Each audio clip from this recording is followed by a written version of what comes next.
This story is called The Boy Tried to Help the Elderly Man, but he accused him of stealing. The judge ruled. Hey, before we get into today's video, I need your help. Subscribing is one of the best ways to support us. It's fast, free, and helps us continue to bring you amazing content. Your support means a lot. Thank you so much. Now let's get into the story. Jaden Carter was used to being seen as a threat. It didn't matter that he was a straight-A student. Didn't matter that he was captain of the debate team. Didn't matter that his mother raised him to be polite, respectful, and hardworking. Because to the world, he was just another black kid in a hoodie. The daily struggle. Jaden had been dealing with racism for as long as he could remember. Store clerks following him around the aisles like he was a shoplifter. Teachers assuming he was trouble before learning his name. Cops asking him where he was going, even when he was just walking home. His mom always told him to keep his head down, be the bigger person. But damn, it was exhausting. And then came the night that would change everything. The emergency that turned into a nightmare. It was late. Jaden was walking home from the library, backpack slung over his shoulder, headphones in. That's when he noticed the open window. It was on the first floor of an old brick apartment building. Inside, an elderly white man was clutching his chest, gasping for air. His face was red, eyes wide with panic. Jaden didn't think. He just ran. Straight through the front gate. Straight to the window. Straight into the apartment.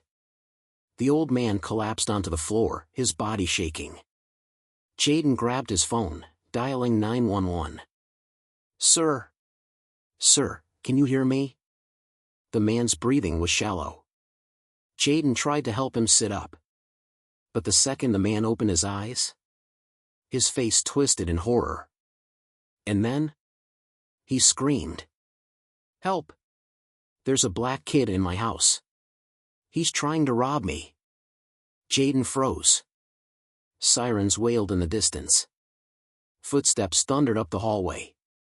And before he could even process what was happening, the police were at the door. Guns drawn. Jaden barely had time to react before the front door burst open. 2 cops. Guns drawn. Hands up. Now. His body went rigid. I was helping. He was having a heart attack. On the ground. Face down. Jaden dropped his phone and lifted his hands. The old man, the same one he had just saved, was still gasping for air, clutching his chest. But his eyes? His eyes were locked on Jaden with pure fear. He broke in, he wheezed. He was stealing, he went through my drawers. I caught him red-handed. Red-handed? Jaden's stomach dropped. That's not true. I saw him collapse, I came to help. But the cops weren't listening. One of them grabbed his arm, twisting it behind his back. You can explain it down at the station, kid. Cold metal snapped around his wrists. Handcuffs. For saving a man's life. The walk of shame. They dragged Jaden outside. By now, half the neighborhood had gathered. Whispers. Stares. Phones out, recording. His heart pounded in his chest. This was it. The moment he had always feared. It didn't matter that he had done nothing wrong. To them, he was just another black kid in cuffs. At the station, it got worse. They threw him in a holding cell. Hours passed. No one asked for his side of the story. No one checked his school records. No one cared that he had been on the phone with 911 when they stormed in.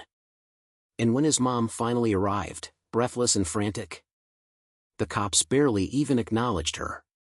One of them, a middle-aged white officer with a bored expression, just slid a clipboard across the desk. Sign here to take him home. But don't go far, he's being charged. Jaden felt sick. Charged? For what? The officer shrugged.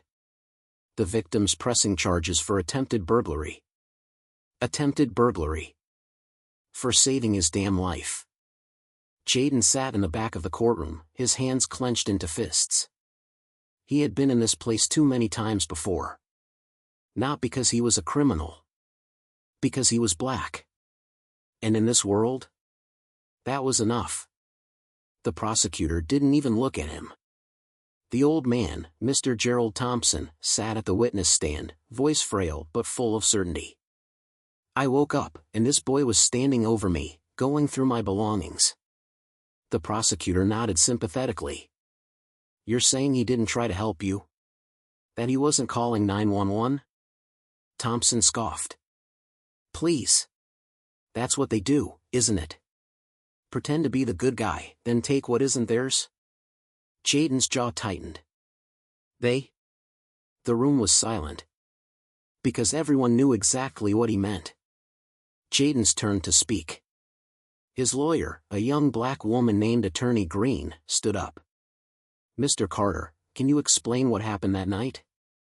Jayden cleared his throat. I was walking home. I saw him struggling. I went inside to help, and I called 911. That's the truth. Attorney Green nodded. Then she walked up to the judge. Your Honor, here is the 911 call from that night. It proves my client was trying to save Mr. Thompson's life. She played the recording. Jayden's voice filled the room. Sir? Can you hear me? I'm calling 911, just stay with me, okay? The courtroom was silent. The prosecutor shifted uncomfortably. The judge frowned. And Thompson? Thompson just stared at the floor. The verdict. 15 minutes later, the judge sighed. There is no evidence of theft. The charges are dismissed. Jayden exhaled sharply. He had won. He was free. But when he turned to look at Thompson, the man he had saved, the man who had tried to ruin his life, there was no apology. No remorse. Just a cold, bitter glare. Outside the courtroom, Jayden and his mom walked out into the blinding sunlight. You okay? She asked softly. He let out a hollow laugh. I won, right? She nodded. But they both knew. Winning wasn't enough. Because no matter what he did, no matter how good he was, some people would always see him as a criminal first.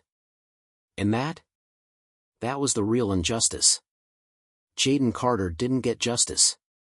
He just got lucky. And in this world, that was the best he could hope for.